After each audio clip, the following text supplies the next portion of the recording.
En esta clase hablaremos de moscas. ¿Cómo hacer una mosca? Utilizaremos como modelo a Drosophila melanogaster para la comprensión de cómo funciona el desarrollo del eje corporal antero-posterior desde el punto de vista genético. Gracias en parte a los estudios de Thomas Morgan, durante la primera década del siglo XX, Drosophila se convierte en el organismo multicelular de genética mejor conocida. Esto tiene que ver con el grupo de investigación bastante particular que lo estudió y que colaboró muchísimo con otros investigadores, pero también tiene que ver con características propias del organismo. Aquí tienen un patrón corporal de la larva y de la mosca adulta, y veremos entonces que Drosophila es fácil de criar, es resistente, es prolífica, es tolerante a condiciones adversas, tiene un pequeño tamaño y también su genoma es pequeño y un bajo número de cromosomas que además en algunas fases larvarias tienen características politénicas que las hacen muy fáciles de identificar. Las técnicas para la cría y identificación de mutantes son fáciles, relativamente fáciles de aprender, y se desarrolla el organismo rápidamente con patrones reconocibles, que además son comparables con los embriones de vertebrados.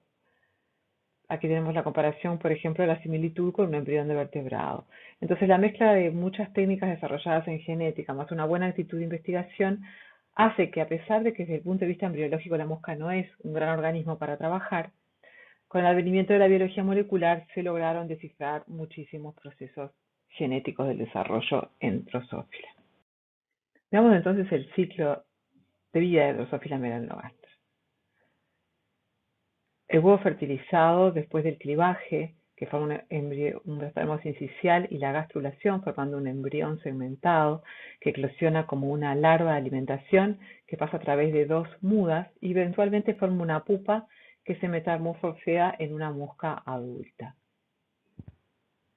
Esta fotografía muestra un escaneo electrónico de microscopio electrónico de huevos de Drosophila antes de la fertilización arriba, señalando el micrópilo, que es el lugar donde entra el esperma, en el extremo anterior del huevo. Los filamentos dorsales son estructuras extraembrionarias. Y aquí tenemos una larva y tenemos una pupa, y esta es la escala de tamaño. Durante su desarrollo temprano, el embrión permanece esencialmente como un sincitio, con solamente núcleos dentro de una única célula en un citoplasma común. Después de la fertilización y fusión de los espermatozoide y óvulo, el núcleo del cigoto sufre una serie de divisiones rápidas, mitóticas, cada 9 minutos aproximadamente, pero que no están separadas por citoquinesis, generando entonces ese sincicio. Después de la 9ª división, los núcleos se empiezan a mover hacia la periferia del embrión, formando el blastodermo sincicial. Aproximadamente 15 células polares que darán lugar a las células germinales forman un grupo separado en el extremo posterior del embrión. Poco después, las membranas crecen desde la superficie para encerrar los núcleos y formar células, y el blastodermo se vuelve verdaderamente celular. Esto corresponde a la mitosis número 13. El blastodermo sincicial es equivalente a la etapa blástula o blastodermo de otros animales. Cada núcleo dentro del blastodermo sincicial está contenido dentro de su propio pequeño territorio de proteínas y citoesqueleto. Sin embargo, dado que no hay membranas, incluso las moléculas grandes como las proteínas pueden difundir y fusionarse entre núcleos durante estas primeras horas de desarrollo. Aquí vemos entonces micrografías de láser confocal de embriones con la cromatina teñida señalando a los núcleos que muestran el clivaje inicialmente en toda la célula y luego la migración, el movimiento de los núcleos hacia la periferia. Aquí vemos ya la estructura de las células polares y aquí finalmente la celularización formando el blastodermo celular. Corresponde cada número a cada número de división mitótica. Empieza en el 11, pero a partir del 13, de la división 13, se puede decir que comienza realmente la expresión cigótica. Hasta ahora no hay expresión génica en todas estas primeras divisiones. Recién se restablece en la 13, la división cigótica comienza, Y eso es lo que se conoce como la transición de la blástula media.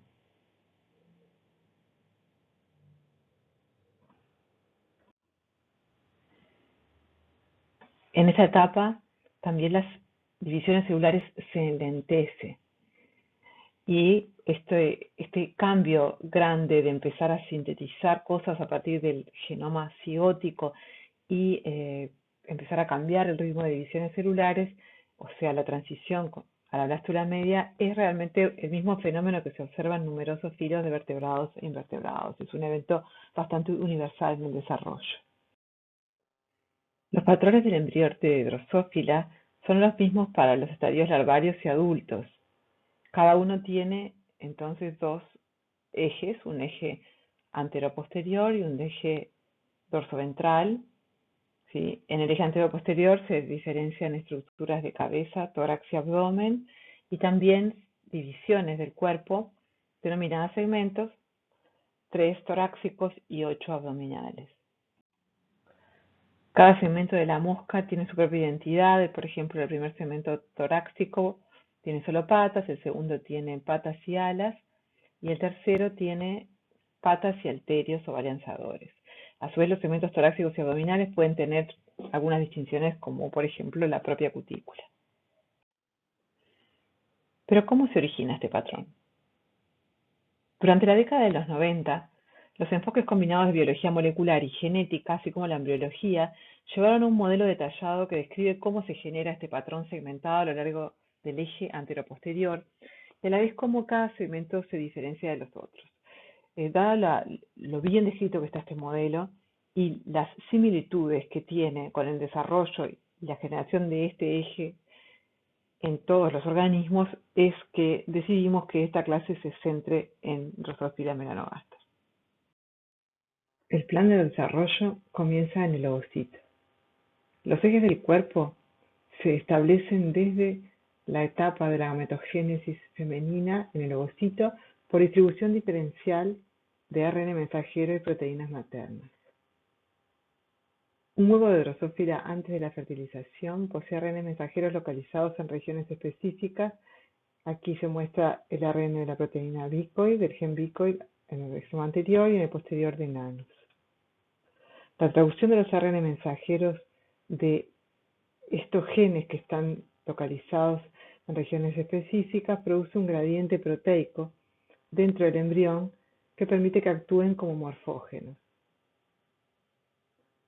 Pero ¿cómo se establece la distribución asimétrica de mensajero y proteínas en el ovocito? La formación del eje anteroposterior comienza en el ovocito.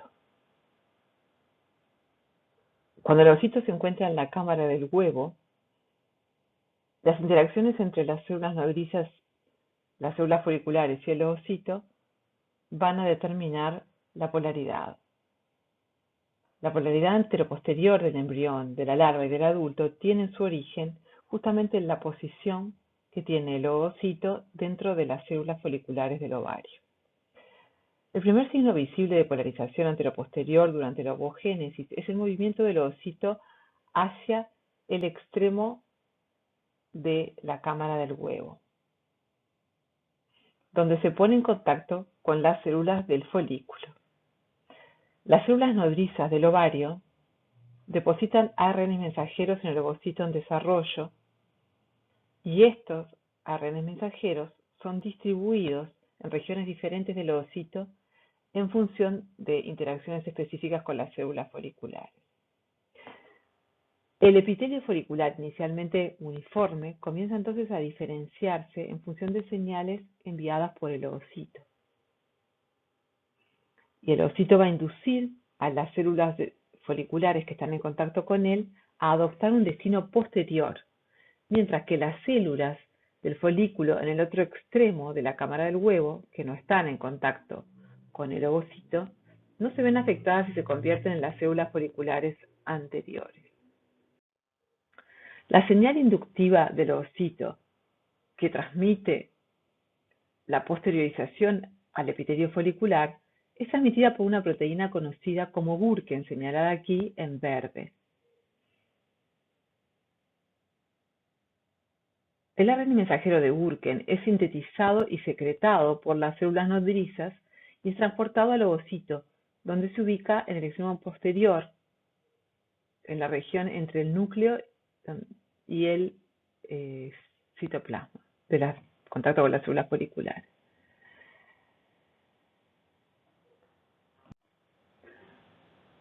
Burken se une a la proteína receptora en la membrana plasmática de las células foliculares posteriores, aquí en marrón, que se conoce como la proteína torpedo codificada por un gen torpedo, que es un receptor de tipo tirosina quinasa transmembrana que reconoce específicamente a Burken. Esta señal da como resultado la posteriorización de las células foliculares, es decir, que aquí en este proceso la proteína Burken del ovocito le dice a las células foliculares, entre comillas, que pueden diferenciarse como células foliculares posteriores a través del mensaje Burken, siendo las células foliculares capaces entonces de expresar el receptor torpedo. Este es un resumen de lo que acabamos de hablar. Y hemos visto que esta parte del proceso depende enteramente de interacciones entre el ovocito y las células foliculares. Las células del folículo posterior envían una señal de regreso a Burken hacia el ovocito, que produce una reorganización del citoesqueleto de microtúbulos del ovocito en una matriz de microtúbulos que se extiende del extremo anterior hasta el posterior. Aquí está la señal de regreso. Es en realidad una lipidoquinasa, una proteína quinasa que recluta la proteína PAR1 al borde posterior del citoplasma de los ovocitos. PAR1 organiza microtúbulos específicamente con sus extremos negativos, CAP, y positivos de crecimiento en los extremos anterior y posterior del ovocito respectivamente.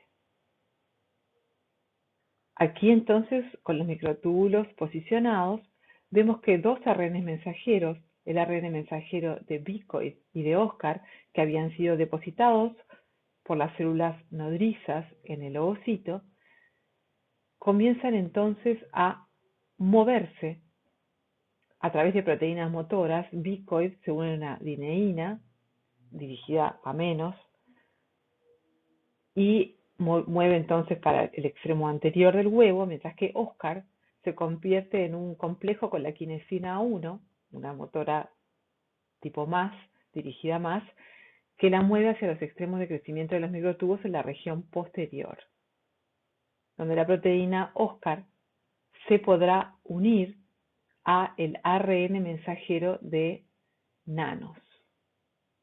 A su vez, el núcleo con su proteína Burken asociada migra a lo largo de los microtúbulos a la región dorsal anterior del ovocito e induce a las células del folículo adyacente a convertirse en las células del folículo dorsal, iniciando entonces la determinación del patrón dorsoventral. Los ARN mensajeros de Bicoid nanos constituyen una clase de ARN mensajeros que sintetiza la mosca madre y depositan en el ovocito. Varios de estos ARN mensajeros se transportan y localizan en los extremos del óvulo mientras se forma el ovario. A estos se los denomina genes maternos. Los genes maternos son entonces sintetizados por la madre, por las células nodrizas y no por el embrión, y se expresan en los tejidos del ovario durante la ovogénesis, es decir, que son sintetizados previo a la fertilización. Son transportados desde las células nodrizas al ovocito como ARNs, puede ser como proteínas también. Establecen gradientes y regiones, difunden por el huevo a través del citoplasma sincicial y generalmente son reguladores de la transcripción o traducción de genes maternos y de genes que van a expresarse posteriormente, que son los genes cigóticos. La expresión secuencial de diferentes grupos de genes establece el plan corporal a lo largo del eje anteroposterior. Comenzamos entonces por la expresión de los genes maternos, como Bicoid, a la que continúa la expresión de genes que se denominan cigóticos, que son los necesarios durante el desarrollo del embrión que continúa más adelante en la expresión materna. Como lo dice su nombre, los genes cigóticos se expresan a partir de los núcleos del cigoto mismo, es decir, a partir del genoma del embrión, en una cascada de respuesta a los genes maternos. Y son de varios tipos, como vamos a ver más adelante. La especificación anterior comienza entonces por la acción de genes maternos. Experimentos de embriología clásica demuestran que hay al menos dos centros organizadores en el huevo del insecto, uno en el extremo anterior y otro en el extremo posterior, que emiten gradientes de morfógenos para la cabeza y para la cola respectivamente. El estudio genético posterior descubre el conjunto de genes que codifican para estos morfógenos y que un grupo pertenece a la parte también anterior, otro a la posterior y otro a lo que son las regiones terminales de ambos extremos del embrión, que se llaman acron y telson. Es así que se identificaron los ARN mensajeros para la proteína bicoid y para la proteína nanos como los centros de señalización anterior y posterior que inician la formación del eje anteroposterior. Comencemos por bicoid. Si observamos entonces la localización de bicoid inmediatamente a la fertilización del huevo, vemos que su ARN mensajero se ubica en la zona anterior, en esta región marcada en azul, y su proteína en estas regiones marcadas en color crema y más oscuro adelante.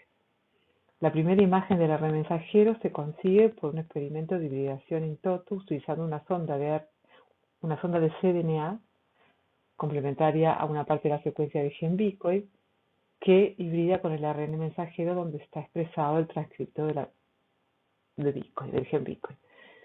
La figura de abajo, esta de aquí, que corresponde a donde está la proteína, nos muestra eso, es la hibridación in toto de la proteína con un anticuerpo anti-bicoid conjugado a una enzima capaz de producir una coloración en las zonas donde está la proteína bicoid expresada en el embrión. Si nosotros cuantificamos el ARN mensajero y la proteína, graficando en el eje de las X la distancia del extremo anterior y posterior, lo que notamos, tal como lo ven las imágenes, es una concentración muy intensa del ARN mensajero de bicoid y una concentración mucho más gradual y más extendida desde el extremo anterior hasta el final del extremo posterior, que se produce debido a que si bien el ARN mensajero está en la región anterior, está anclado a esta región y teniendo muy poca capacidad de difusión. Una vez que la proteína se sintetiza, sin embargo, esa proteína sí es capaz de difundir formando un gradiente hacia el extremo posterior. A su vez es una proteína que tiene una vida media de 30 minutos, lo que hace que la señal, el gradiente del morfógeno, aparezca y desaparezca en un tiempo muy breve.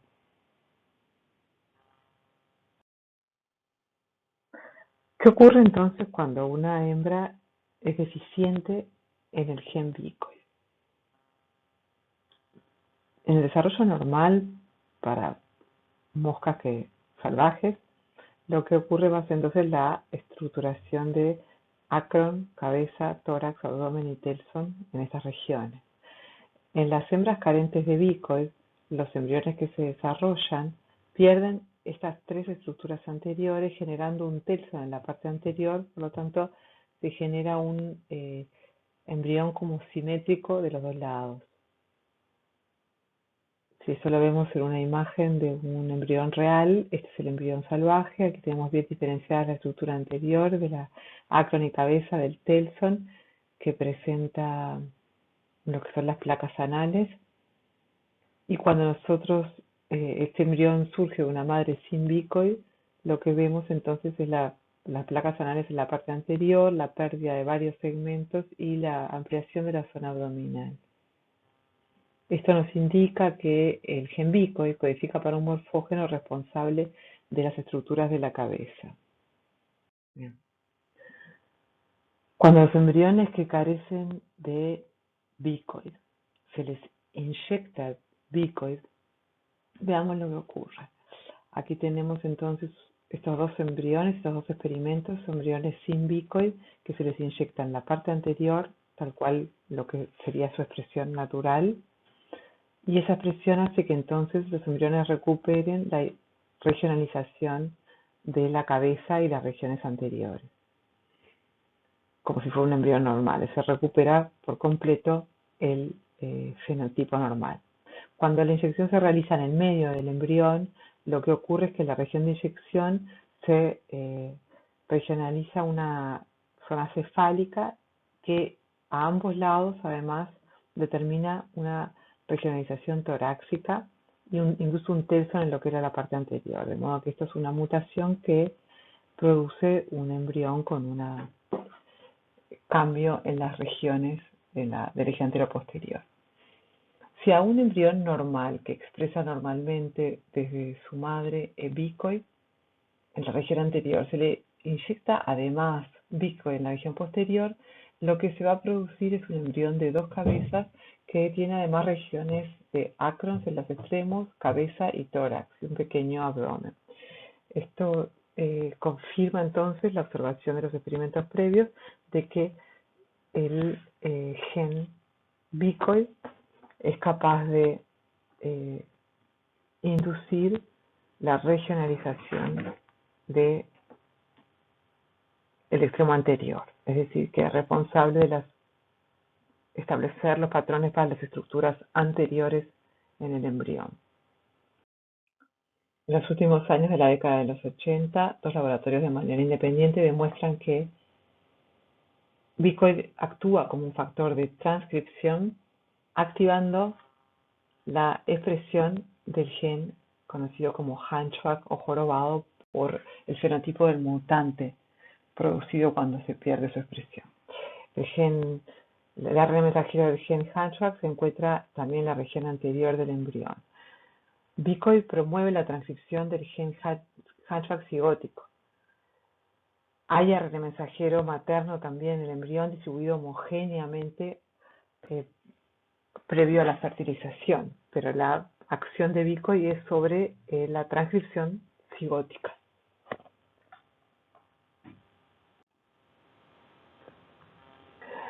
Aquí vemos un gráfico en que se muestra a lo largo del eje antero-posterior la expresión de la proteína bicoid, y fíjense cómo hay una buena correlación entre el aumento de bicoid y el aumento de la expresión de hunchback, que luego cae más abruptamente debajo de una umbral de cantidad de proteína bicoid.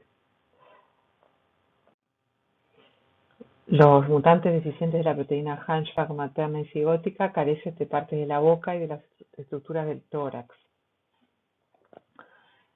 El gen bicoid activa a otros genes también cigóticos, iniciando así un nuevo patrón de expresión génica a lo largo del eje.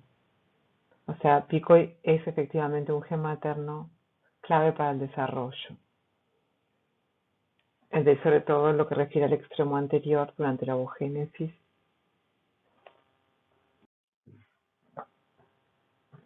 ¿Cómo se especifica ahora el extremo posterior? Bien, ya vimos que uno de los principales actores es el gen nanos.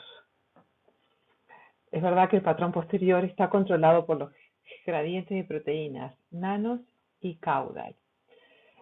En realidad está especificado por la acción de muchos genes, igual que el anterior. Al menos en este caso son 9 genes del grupo posterior. Al igual que el ARN mensajero de bicoid, el ARN mensajero de nanos se traduce después de la fertilización para dar un gradiente de concentración de proteína nanos, que en este caso va a tener un nivel más alto en el extremo posterior del embrión. Algo de esto ya vimos, aquí tenemos en la ovogénesis intermedia, ya tenemos entonces en el ovocito la presencia de la proteína Stauffen y Oscar a nivel posterior. Y fíjense que entonces este patrón va a dar lugar a nanos en lugar también posterior. Y concomitantemente se resalta aquí, al final de la ovogénesis, una distribución en la que nanos está en la parte posterior y el ARN materno del gen Hunchback está donde no está nanos. Es decir, y eso también pasa bastante así para la proteína de ambos transcriptos. Están más hacia el extremo posterior y Hunchback. Tienen patrones como excluyentes. De hecho, lo que pasa es que la proteína Stauffen induce la traducción de un Oscar y Oscar es, eh, se une al ARN mensajero de nanos y es quien lo mantiene sujeto en la región posterior a los ARN mensajeros de nanos. ¿Sí? Eso hace que entonces se traduzcan nanos en la parte posterior fundamentalmente. ¿Sí? Muchos de estos genes de especificación posterior en realidad lo que hacen es retener a nanos en el lugar adecuado. Igual que los genes de especificación anterior que no vimos, hacen que se retenga bicoid en la parte anterior también. ¿Sí? Esa es una muy importante función de este tipo de genes maternos. A diferencia de la proteína bicoid, nanos no actúa directamente como un morfógeno para especificar el patrón abdominal. Tiene un papel un poco diferente en el sentido que su función es más bien suprimir de una forma gradual la traducción del ARN mensajero de Hunchback, para que posteriormente se pueda establecer un gradiente claro de proteína Hunchback expresada de manera cigótica y actuar como si este un morfógeno para la siguiente etapa del establecimiento del patrón. Debe evitarse la traducción de nanos en la parte posterior del embrión, ya que de lo contrario había una concentración demasiado alta y se producirían estructuras más bien anteriores en la región posterior. La represión de nanos sobre Hunchback ocurre a nivel de la traducción del ARN mensajero del gen. Si ustedes ven aquí, se representa el ARN mensajero de Hunchback con su región codificante en negro y su región 3' UTR corriente abajo. En azul se denota un elemento de respuesta a nanos y aquí se indica que una proteína pumilio se une a esta región permitiendo entonces la traducción. Fíjense que en esta situación el ARN está poliadenilado, que es una condición necesaria para la traducción. De hecho, una vez que ocurre la fecundación, se ve en el embrión una ola de poliadenilación de ARN mensajeros que lo que hace es promover su traducción. Son ARN que no están siendo traducidos y que comienzan a traducirse a partir de la fecundación. En el caso de este ARN en particular, en el extremo posterior del embrión, y inmediatamente después de la fertilización, se produce proteína nano. Y esta proteína, fíjense que en asociación con pumilio, lo que promueve es la deadenilación, la pérdida de adeninas en el extremo 3' UTR, y eso lleva a un bloqueo de la traducción.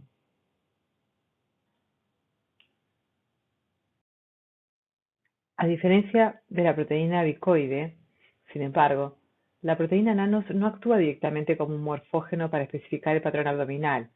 Tiene un papel bastante diferente. Su función es suprimir de forma gradual la traducción del ARN mensajero materno del gen Hunchback, para que posteriormente se pueda establecer un gradiente claro de proteína Hunchback expresada de manera cigótica y actuar como un morfógeno para la siguiente etapa del establecimiento del patrón.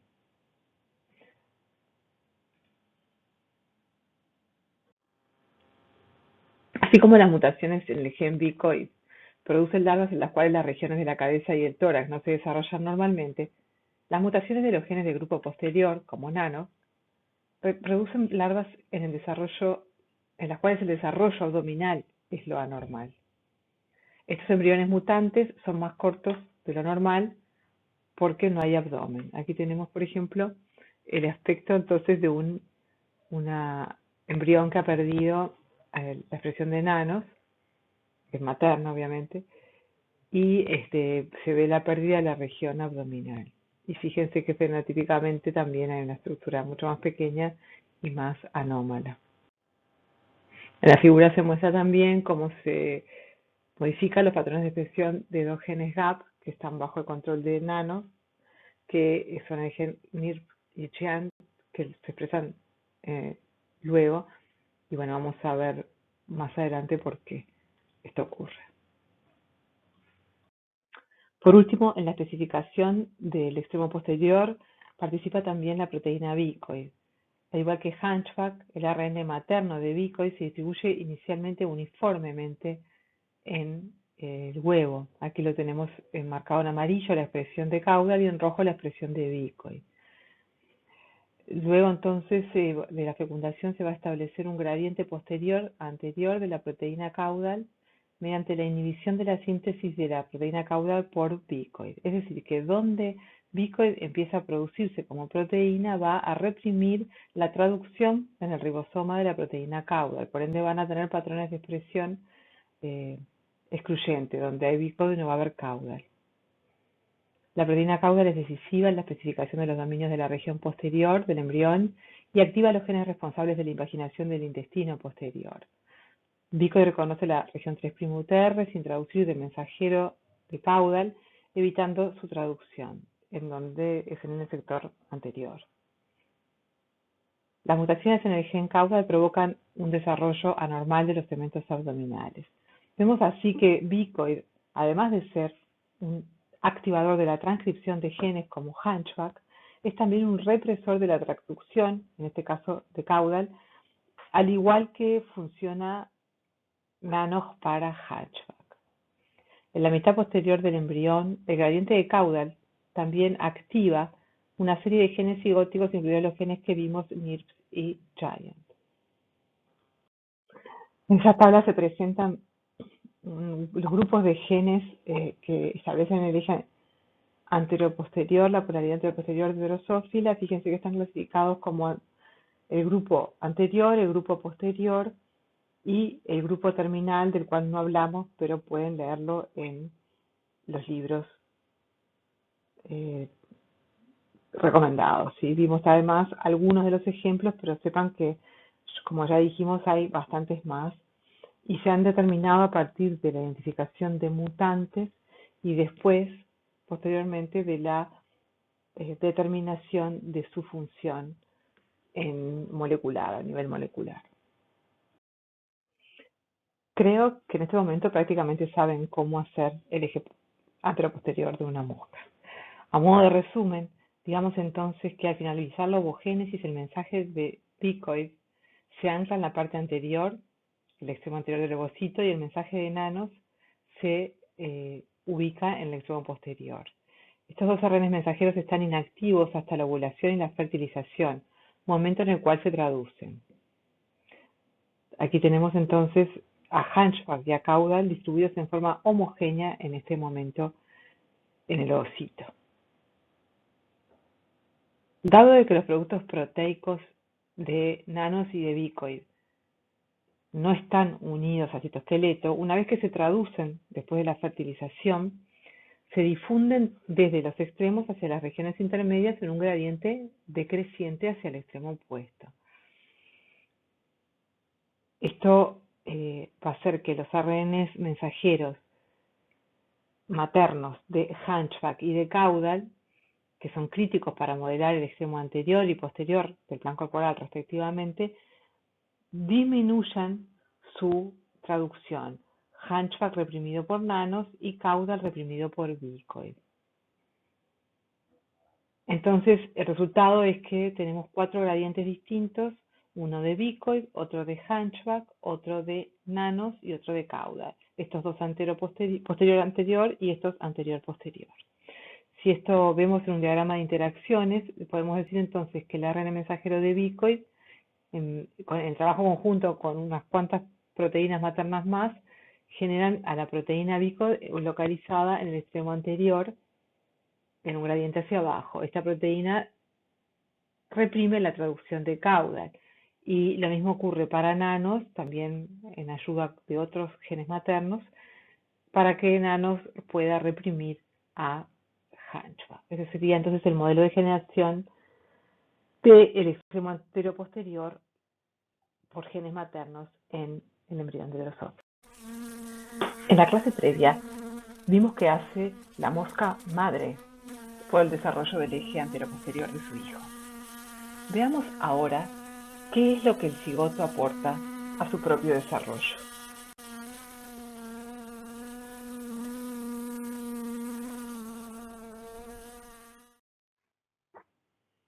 Las actividades secuenciales de los genes maternos y cigóticos modelan al embrión en una serie muy calculada de pasos.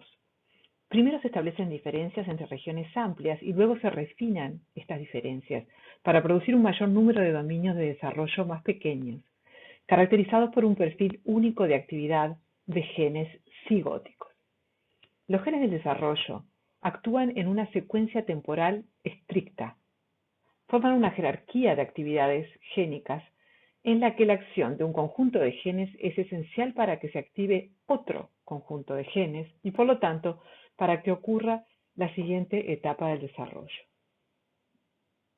La transición materno-cigótica en Drosófila está mediada por genes de segmentación, que dividen el embrión temprano en una serie repetitiva de primordios segmentados a lo largo del eje antero-posterior. Los genes de segmentación se definieron originalmente por mutaciones cigóticas que interrumpieron el plan corporal, y estos genes están clasificados en 3 grupos basados justamente en el fenotipo de los mutantes: los genes GAP, los genes de la regla de par y los genes de polaridad de segmento.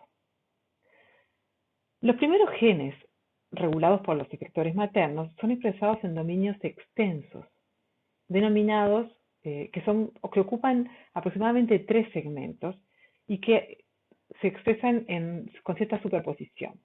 Estos genes se denominan GAP debido a que las mutaciones en estos causan intervalos o huecos, que en inglés se dicen gaps, en el patrón de segmentación. Son los primeros genes que son transcritos a partir del genoma mismo del embrión, los primeros genes cigóticos. Diferentes concentraciones de la proteína del gen GAP causan la transcripción de los siguientes genes cigóticos, que son los genes de la regla de pares o pair rule en inglés, que dividen al embrión en unidades periódicas. Estos genes, cuando se expresan, producen patrones en franja perpendiculares al eje antero-posterior que definen 7 bandas. Si ustedes observan aquí, hay 2 colores que corresponden a la expresión de estos 2 genes, ID y FTZ. Las proteínas que producen estos genes de pair rule activan a su vez, posteriormente, la transcripción de los genes de polaridad de segmento, que son estos que están aquí, que dividen el embrión ahora en 14 unidades segmentarias externas, estableciendo la periodicidad del embrión. Luego de los genes de segmentación, la acción conjunta de estos genes va a producir ahora la expresión de genes selectores homeóticos que pertenecen a otra clase, que también se conocen como genes homeóticos, cuya transcripción determina la identidad de desarrollo de cada segmento.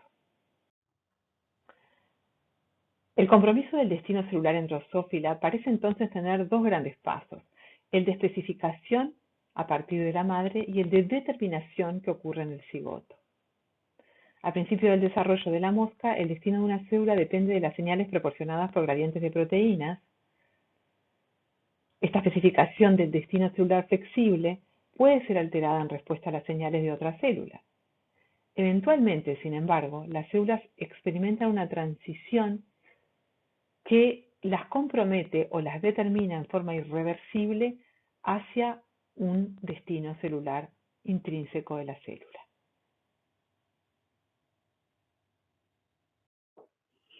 En esta tabla vemos los principales genes que afectan el patrón de segmentación en Drosófila.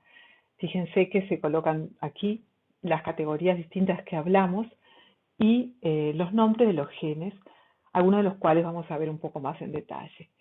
A la derecha, ustedes tienen un ejemplo de un gen perteneciente a cada uno de los 3 tipos que mencionamos, en el cual se ve cuál es su patrón de expresión en azul en el embrión normal y tempranamente y más tarde, ¿sí?, donde se expresa la proteína que codifica este gen, y donde se ve en la larva normal, cuál es el área de acción correspondiente a la larva normal.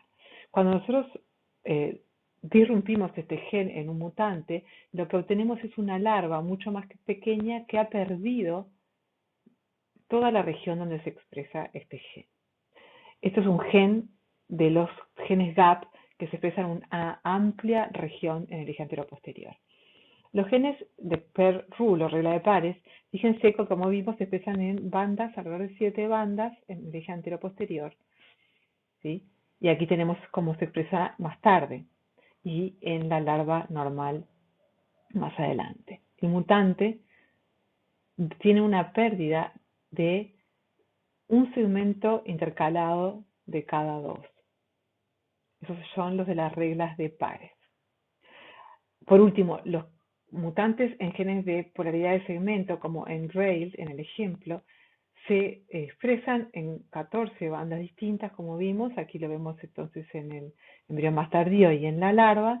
Y el mutante lo que muestra son defectos de tipo de lesiones, duplicaciones, inversiones de polaridad en cada segmento. Comencemos entonces por los genes GAP, que son los primeros genes en expresarse en el cigoto y son genes de segmentación. Aquí tenemos entonces una imagen donde se ve la localización de dos genes GAP en bandas amplias con un solapamiento en el medio. Los genes GAP son mayormente factores de transcripción que se van a activar o reprimir en respuesta a los genes maternos y que luego van a regular la expresión del siguiente grupo de genes que son los de la regla de pares. Los genes GAP se expresan en uno o dos dominios amplios a lo largo del eje antero-posterior. Estos patrones de expresión se correlacionan bastante bien, como dijimos, con las mutaciones en estos genes. El gradiente de Hunchback es particularmente importante para establecer los patrones iniciales de expresión génica de los genes GAP. Los patrones de estos de transcripción anterior se inician por las diferentes concentraciones de proteínas Hunchback y Bicoid. Altos niveles de ambas proteínas inducen la expresión de Giant, mientras que la transcripción de Kruppel aparece en la región donde Hunchback comienza a declinar. A su vez, altos niveles de Hunchback, en ausencia de Bicoid, también impiden la transcripción de los genes GAP posteriores, Giant y NIRPS, en la región anterior del embrión. Se cree que un gradiente de la proteína caudal, que es alto en el extremo posterior, es responsable de activar los genes GAP abdominales, Giant y NIRPS, en la parte posterior del embrión. Es así entonces que un gen como Giant tiene dos métodos de activación, uno para su banda de expresión anterior a través de Bicoid y Hunchback y otro para su banda de expresión posterior a través de caudal. Después de que el patrón inicial de expresión de los genes GAP sea establecido, este se estabiliza y mantiene por interacciones represivas entre los diferentes genes GAP o proteínas producidas por ellos.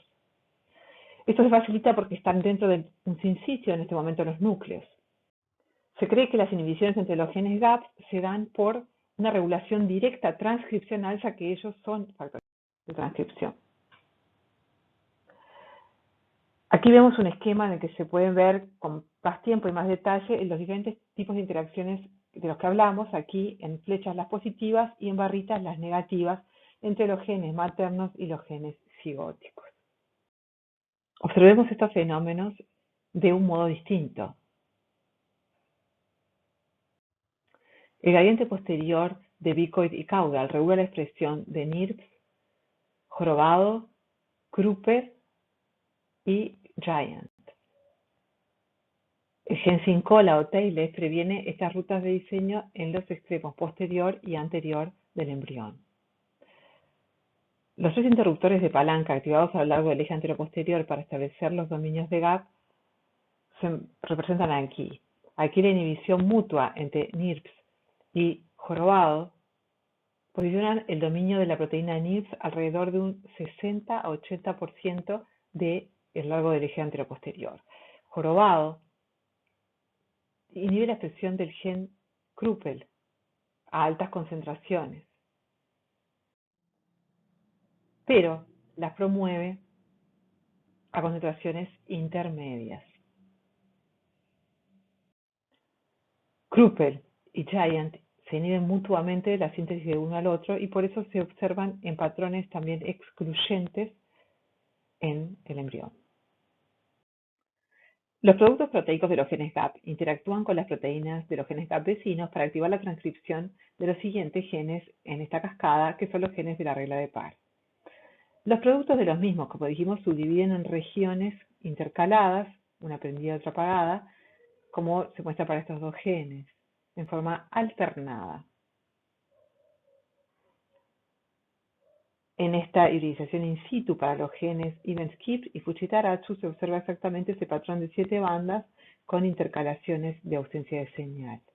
Esta especie de franja de cebra le da ese nombre de genes de regla de pares que dividen el embrión finalmente en 15 subunidades. Son 8 los genes de la regla de pares que se conocen. También codifican para factores de transcripción, igual que los genes de la regla de pares. Algo interesante que se observó es que los genes de la regla de Parr no son expresados en segmentos, sino en parasegmentos alternados en el blastómero. Esta es la imagen que acabamos de ver, solo que se ve la cinética desde las 3 a las 3 horas y media después de la fertilización, donde se marcan mucho mejor estos dos genes, Fujitaratsu y EIV. Si nosotros vemos entonces estas regiones a qué corresponden más adelante en el embrión, y aquí tenemos estos segmentos finales en el embrión, aquí tenemos los de la cabeza, los del tórax y los diferentes segmentos abdominales. Si cada uno de ellos lo dividimos entre la región posterior, por ejemplo, vamos a ver el maxilar, la anterior y la posterior, lo que nosotros notamos es que la expresión de la proteína, por ejemplo, Fujitaratsu, que se indica aquí, en esta barra, corresponde en realidad a 7 regiones que no son un segmento, sino son la mitad posterior del segmento maxilar y la mitad anterior del segmento labial. Estas 14 regiones son los parasegmentos. A pesar de que los segmentos son las principales divisiones anatómicas del plan corporal de la larva y el adulto, ellos están construidos a partir de los parasegmentos, que son en realidad las unidades básicas de construcción del desarrollo. ¿Cómo se establece la expresión de los genes de la regla de Parr? Utilicemos el ejemplo del gen Ib-Skip. En particular, miremos la expresión de el parasegmento 3, que tiene una ampliación aquí. Y si ustedes observan, donde hay un pico de expresión de Ib-Skip, ocurre por un lado que hay una expresión alta de Hunchback y cierta expresión de Bicoid que nos hace ver que estos genes probablemente son activadores, de hecho son activadores de la expresión en este segmento de Ib-Skip. Mientras es claro también que cuando comienza a ver Giant, en la expresión anterior de la banda de Giant, la expresión disminuye, no casualmente, porque Giant es un represor, al igual que Kruppel es un represor de la expresión de Ib-Skip. La activación de un gen de la regla de Parr, entonces, en un parasegmento, depende del efecto combinado de diferentes activadores y represores. Pero ustedes estarán pensando, pero si esto es así, y sabemos que Ib-Skip también se expresa en la parasegmento 1, 5, etc., esto no puede ser cierto.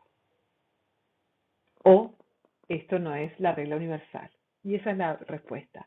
Cada banda de un gen de la regla de Parr es especificada independientemente por combinaciones, concentraciones diferentes de los factores de transcripción GAP. Si observamos ahora el promotor del gen Ib-Skip, lo que se ha descubierto es que es activado, tiene lugares para la activación por Bicod y por Hunchback, y también tiene secuencias para la represión por los genes GAP, Kruppel y Giant. Es evidente que debe tener otras regiones de control que no están dibujadas aquí, que van a hacer posible que Ib-Skip se exprese también en los otros 6 parasegmentos. Las regiones reguladoras con varios módulos, cada uno de ellos involucrados en la regulación de una banda específica. Tal como lo anticipamos, En el promotor del gen IB-SCIPT existen enhancers diferentes para cada una de las bandas o stripes en inglés.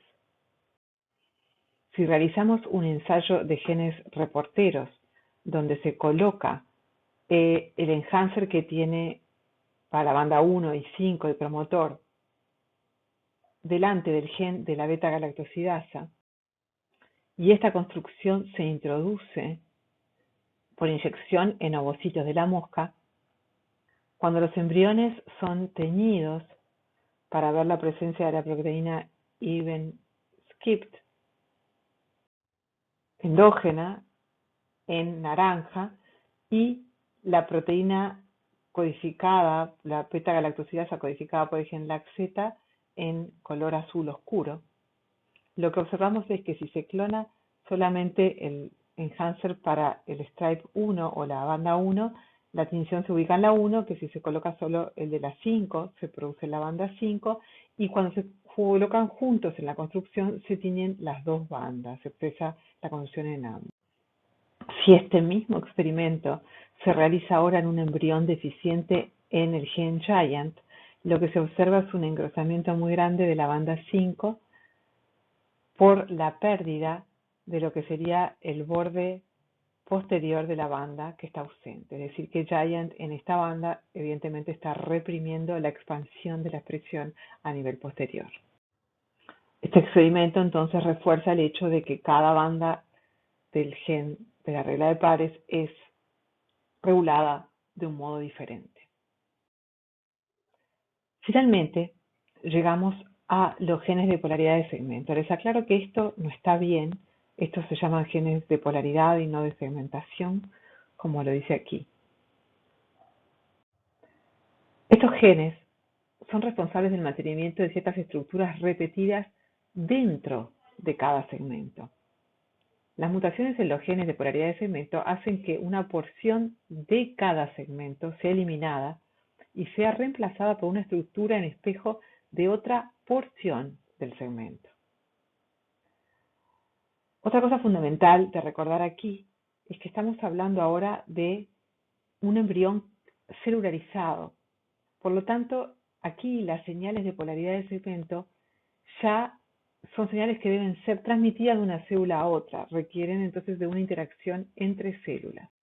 Los genes de polaridad de segmento llevan a cabo dos tareas importantes. En primer lugar, refuerzan la periodicidad parasegmentaria que fue establecida previamente.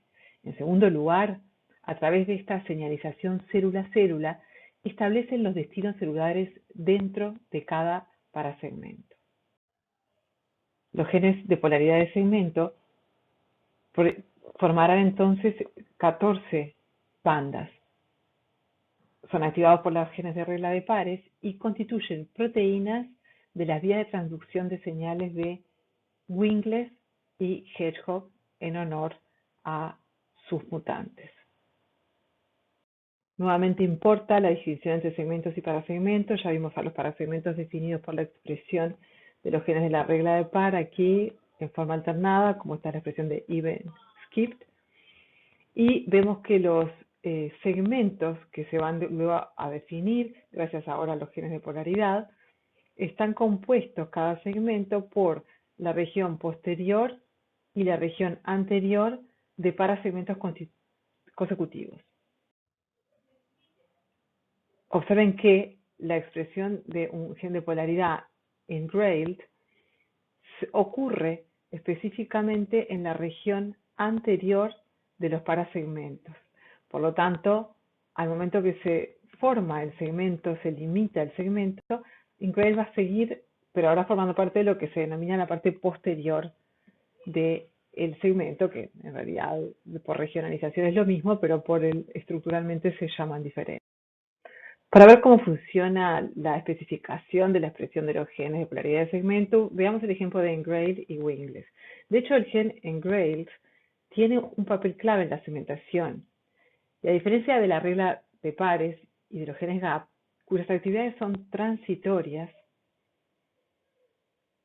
estos genes del gen engrailed se expresan durante toda la vida de la mosca. Otra gran diferencia es que en ese momento ya estamos con un embrión celularizado. Y estas 14 entonces rayas transversales que muestran la expresión de estos genes están siendo establecidas en presencia de células. Tanto es así que tenemos delimitado claramente que cada banda de un parasegmento está constituida en realidad por 4 células. Y solo una línea de células en el margen anterior de cada segmento va a expresar engrade. Llama la atención ya el hecho de que Fujitaratsu e Eve tienen un patrón también clarísimo de expresión en relación a cuál de las columnas de células se expresa dentro del parasegmento. Como venimos diciendo, otra vez más, la expresión de engrade va a depender del patrón de expresión previa de los genes de la regla de pares, Fujitaratsu y Eve. Entonces, veamos en el embrión las diferentes regiones, y aquí, este es un esquema con un color distinto, pero representa las 4 células iguales que vimos aquí en cada parasegmento, ¿sí? En este esquema, la concentración de Eve y de Fujitaratsu, como se ve acá, no es del todo correcta en el sentido que esto debería estar bajando, ¿sí? Para ser más como la realidad.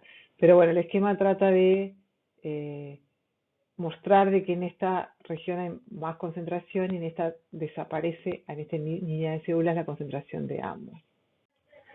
Aquí se vuelve a ver claro el hecho de que engrailed está en la primera línea de células de parasegmento y corresponde a la zona de más alta expresión de Fujitaratsu o de Eve, mientras que wingless siempre se encuentra en la región donde no hay expresión de ninguno de los dos genes de la regla de par. La expresión continua de wingless y engrailed es mantenida por interacciones entre las células que las expresan. Vamos a ver entonces, aquí tenemos en el mismo código de color que la proteína wingless es secretada y se difunde hacia las células de alrededor. En las células competentes para expresar engrailed, es decir, las que tienen la proteína Eve o Fujitaratsu, la proteína wingless reconoce al receptor Fritzl. Aquí tenemos una ampliación, imagínense, de estas dos células. ¿Sí? Esta activación permite la activación del gen engrailed mediante la vía de transducción de la señal de Wnt, armadillos beta-catenina, y así entonces la proteína engrailed es capaz luego de activar la transcripción del gen hedgehog. Ven entonces que engrailed en este caso es un factor de transcripción y además activa su propia transcripción. La proteína hedgehog difunde desde las células hasta las células vecinas que expresan la proteína receptora Patched. La unión de hedgehog con Patched inhibe la señal de smoothness, permitiendo entonces la transcripción del gen wingless y su posterior secreción, entonces generando un circuito estable de alimentación para el mantenimiento de estas señales. Llegamos entonces finalmente a los genes selectores o genes homeóticos. Son los genes que dan la identidad de segmentos. Esto es un grupo diferente a los genes de segmentación, que tienen características bastante específicas. Entonces, luego de que los límites segmentarios fueron establecidos por los genes de polaridad de segmento y los anteriores, ahora lo que cabe es establecer las estructuras que caracterizan o dan identidad a cada segmento. El dominio inicial de expresión de un gen homeótico está influido por los genes GAP y los genes de la regla de par. Por ejemplo, la expresión de los genes abdominal A y B está reprimida por las proteínas de Hunchback y Kruppel. Y esa inhibición hace que estos genes que especifican abdomen sean expresados en la cabeza y en el tórax. A su vez, los límites de la expresión de los genes homeóticos también son reducidos bastante rápidamente por los que definen parasegmentos como Fujitaratsu y Ivan-Skip. La expresión de los genes homeóticos es un proceso muy dinámico. La expresión de cada gen comienza en un lugar y se extiende luego. A su vez, al igual que para los genes anteriores, funciona la regla de que un gen homeótico es regulado negativamente por otros genes homeóticos. Y en este caso vamos a ver que por los que se expresan más posteriormente. Los genes Hox son los genes evolutivamente conservados que dan identidad a diferentes regiones de todos los organismos. Entonces, fíjense que pollo y ratón son muy similares estructuralmente y también en la expresión de estos genes. Aquí tenemos entonces el adulto de Drosophila y la larva tardía, y lo que vemos es en colores en el ADN dos regiones del cromosoma 3 de Drosophila que contienen a los genes homeóticos. Uno de estos complejos se llama el complejo antenepidia, antena-pie, especifica los segmentos de la cabeza y del tórax. El otro complejo se llama bitórax y es requerido para la identidad del tercer segmento torácico y los genes que son responsables de las ciudades secundarias abdominales. Esta imagen muestra mejor cómo en el blastodermo del embrión de Drosophila la expresión de los genes Hox nombrados aquí de cada uno de los dos complejos está bien circunscripta a segmentos específicos. Aquí tenemos los nombres de los genes que integran cada uno de los complejos y, como se nota claramente, son descripciones de los fenotipos observados por las moscas que son deficitarias en la producción de estas proteínas. Una de las características llamativas de los genes Hox es que su ordenamiento en el cromosoma es igual al ordenamiento de su expresión a lo largo de los segmentos en el eje antero-posterior.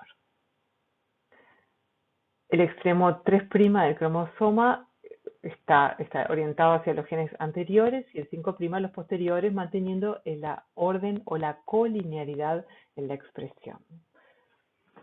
Otra cosa que define también a los genes Hox es su alto nivel de conservación. Si ustedes se fijan, en Drosophila tenemos estos dos clústeres que están en el mismo cromosoma. Eso es lo que se ven invertebrados. En la medida que avanza la evolución aparecen más clústeres de genes Hox, en este caso 4 en el ratón, que también mantienen la colinearidad. Lo que pasa es que en los organismos cada vez más complejos se incrementa la complejidad, el número de genes y las posibilidades de regulación que tienen. El nombre de estos genes homeóticos es genes Hox. Y aquí el nombre deriva del hecho de que los mutantes para estas proteínas tienen lo que se llaman fenotipos homeóticos, que implican el reemplazamiento de la identidad de una región por la de otra completamente diferente. Las secuencias de ADN que son reconocidas por estos factores de transcripción, son los genes Hox, las proteínas de los genes Hox, se llama la caja homeocaja o homeobox, que está aquí, es el sitio conservado de unión a la región de las proteínas Hox que tienen el dominio conservado conocido como homeodominio. Aquí tenemos entonces una hélice vuelta a hélice, un dominio de ese tipo, que puede leer el ADN a nivel del surco mayor, reconociendo secuencias específicas. Cuando se mutan los genes Hox y se pierde el reconocimiento de una región específica, se transforma la identidad de un segmento en otro. ¿Cómo se establece entonces los límites de expresión de los genes Hox?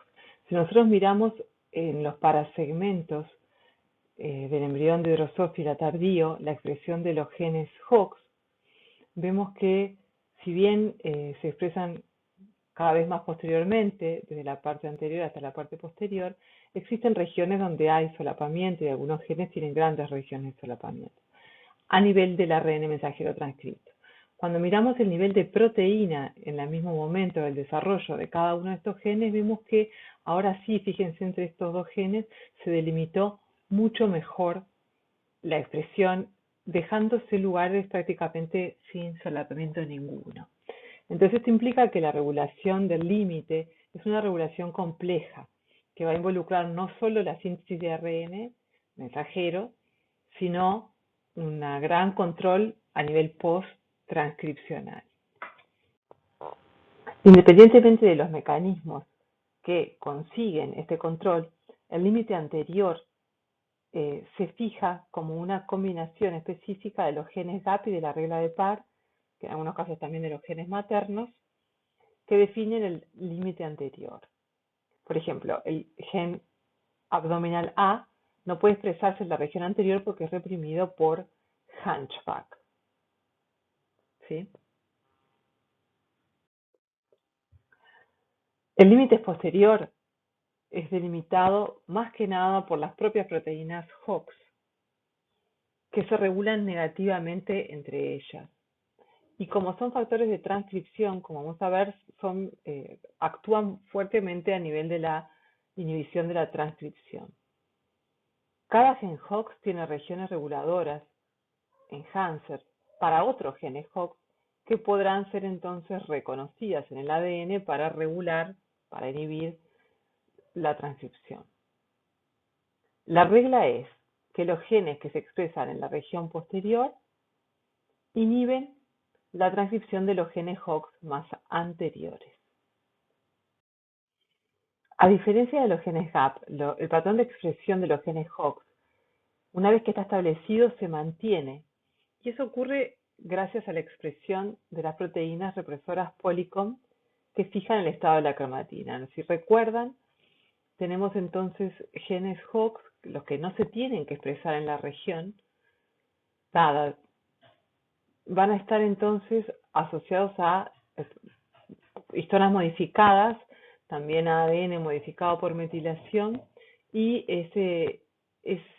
eso va a convocar también al sistema de represión de Polycomb 2. ¿Sí? Y cada vez que se replique la célula, el estado cromatínico, como ya vimos, va a transmitirse a las hebras hijas. Y ese estado cromatínico a este nivel logra generar una estructura cromatínica compacta que no es activa transcripcionalmente, fijándose esto para el resto del desarrollo. Hora de divertirse. Los mutantes de los genes Hox expresan una región errónea a la que deberían expresar. Eso es lo que se llama la transformación homeótica.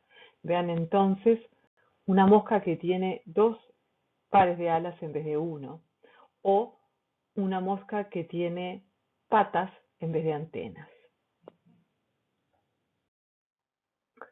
Observemos entonces lo que ocurre con este mutante que se llama ultra bitórax, ¿no? Por 2 tórax. Este mutante se reconoce y se descubre que lo que tiene es una pérdida homocigota de un gen homeótico, el gen ultrabitórax. Si nosotros miramos el orden de los genes homeóticos de la mosca en el clúster, ultrabitórax se ubica en el tercer lugar, detrás de Antenapidia. Ultrabitórax normalmente se expresa en el segmento torácico 3. Fíjense que entonces en esta mosca que carece de ultrabitórax, el segmento torácico 3, que no debería tener alas, normalmente que no tiene alas, es sustituido por la identidad del segmento torácico 2. Es decir, que la pérdida del 3 hace que se transforme en la identidad del 3 del segmento anterior o 2. O sea, la pérdida de función transforma un segmento posterior siempre en un anterior, en el caso de los genes homeóticos. Y esto es coherente con lo que acabamos de ver, de que el límite de la expresión posterior de un gen homeótico lo establece el gen homeótico que se expresa en la región inmediatamente posterior. Estas transformaciones entonces se pueden también interpretar como una ganancia de función, pero en realidad no es una ganancia de función, sino es la pérdida de un freno al desarrollo de una identidad distinta. En este caso, este es el gen antenapidia que tiene patas en las antenas y el gen que produce este mutante antenapidia, si ustedes observan, en el adulto se expresa en el segmento torácico 2. Al perderse este segmento, lo que ocurre en este caso es que aparece la identidad de un segmento anterior, no es el inmediato, sino el segmento cefálico, que tiene la identidad de una antena. No sé si saben cómo hacer una mosca, pero sí sé que saben bastante de cómo se establece el eje antero-posterior en este universo. Existen muchísimos genes conocidos que involucran el desarrollo. Podríamos hablar también del desarrollo del eje dorsoventral, el cual se encuentra generalmente en el capítulo del libro dedicado a Drosófila, pero los patrones, la racionalidad, el tipo de proteínas involucradas es muy similar. Por lo tanto, esta clase es suficiente para manejar todo este tipo de conceptos. Esa va a ser la diapositiva más sencilla de biografía que mostremos en este curso. Todos los libros de desarrollo y de genética tienen un capítulo dedicado a Drosophila melanogaster y a su desarrollo. En el libro de Gilbert y Barresi es el capítulo 9, en Cooper es el capítulo 5. Hay muchas animaciones que las tienen en EVA para mirarlas desde ahí, y también hay muchas clases en línea en la internet que son muy buenas sobre el desarrollo de Drosophila. Por último, quisiera decirles que también pueden utilizar este link para ir a una de las grandes investigadoras que descubrió mucho de lo que vimos aquí, que es Christiane Nusslein-Volhard, quien estuvo con nosotros hace un par de años en el Congreso Internacional de Genética que ocurrió en las Cataratas de Iguazú, y que aún trabaja en un nuevo tema, que es todo lo que es el desarrollo de la pigmentación en peces. Es un ejemplo de una mujer que trabajó desde muy joven mucho, en una época que trabajar era difícil para las mujeres en estas áreas. Espero que hayan disfrutado la clase. Nos vemos.